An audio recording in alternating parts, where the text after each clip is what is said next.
کہ ایک مرتبہ دو شخص کھانا کھانے کے لیے بیٹھے، اتفاق سے ایک تیسرا آدمی ادھر سے گزر رہا تھا، وہ اپنا ناشتہ دان اور کھانے کا سامان کھول ہی رہے تھے کہ ان دونوں نے اسے بھی بلا لیا، آئیے صاحب ہمارے ساتھ کھانا کھا لیجئے۔ وہ بھی کھانا کھانے کے لیے بیٹھ گئے۔ جب یہ تینوں حضرات کھانے سے فارغ ہو گئے اور سارا کھانا تینوں نے کھا لیا، تو وہ شخص جو گزرا ہوا جا رہا تھا اور مہمان بن کر جس نے ان دونوں کا کھانا کھایا، اس نے 8 درہم اپنی جیب سے نکالے اور ان دونوں کی طرف پیش کیے، بھائی تم نے ہمیں کھانا کھلایا، اس کے بدلے میں تم ہم سے یہ پیسے لے۔ وہ 8 درہم ان دونوں نے لے لیے، وہ چلا گئے۔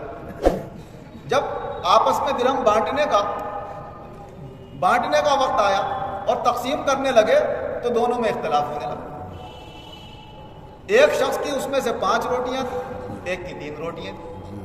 تو 5 روٹیوں والا کہنے لگا کہ ایسا ہے بھائی، 8 درہم ہے، اس میں سے 5 میں لے لیتا ہوں، میری روٹیاں زیادہ تھی، تمہاری کم تھی، 3 تم لے لو۔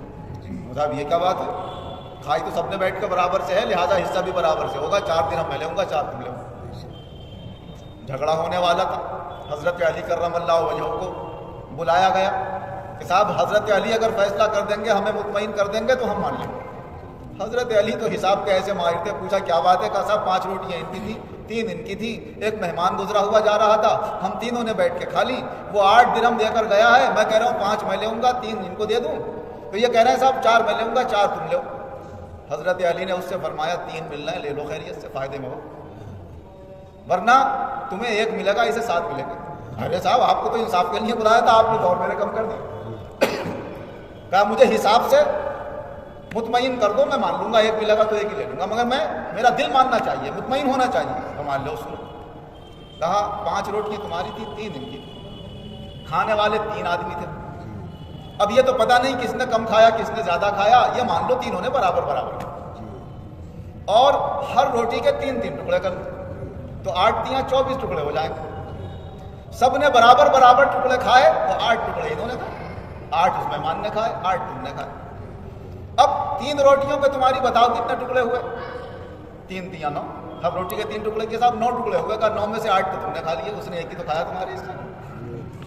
تمہارے بھائی 5 روٹیوں کے کتنے ٹکڑے ہوئے؟ کہا 15۔ کہا 8 اس نے کھا لیے، 7 تم نے کھا لیے۔ سمجھ گئے؟ تو جب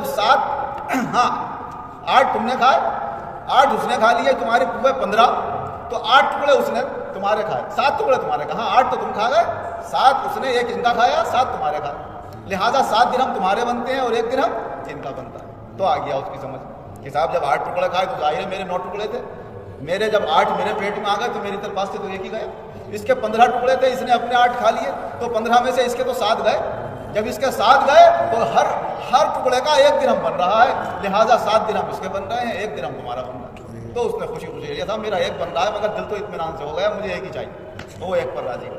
تو حساب و کتاب کے خاص طور سے حضرت علی کرم اللہ وجہہ بہت ماہر تھے، اور جس میدان میں بھی دیکھیے حضرت ابوبکر صدیق رضی اللہ عنہ، حضرت عمر فاروق رضی اللہ عنہ، سب آپ کے علم کا احترام کیا کرتے تھے، یہاں تک کہ حضرت علی کرم اللہ وجہہ حضرت عمر رضی اللہ عنہ کے دور خلافت میں ان 6 لوگوں میں شامل تھے جن سے حضرت عمر بٹھال کر مشورہ کیا کرتے تھے، اور جب تک ان 6 کا مشورہ نہیں ہو جاتا تھا اس وقت تک کوئی فیصلہ نہیں کرتے تھے، اور اگر کبھی فیصلہ کر بھی دیا تو حضرت علی کو ضرور دکھاتے تھے، بھائی دیکھ لینا صحیح فیصلہ کیا۔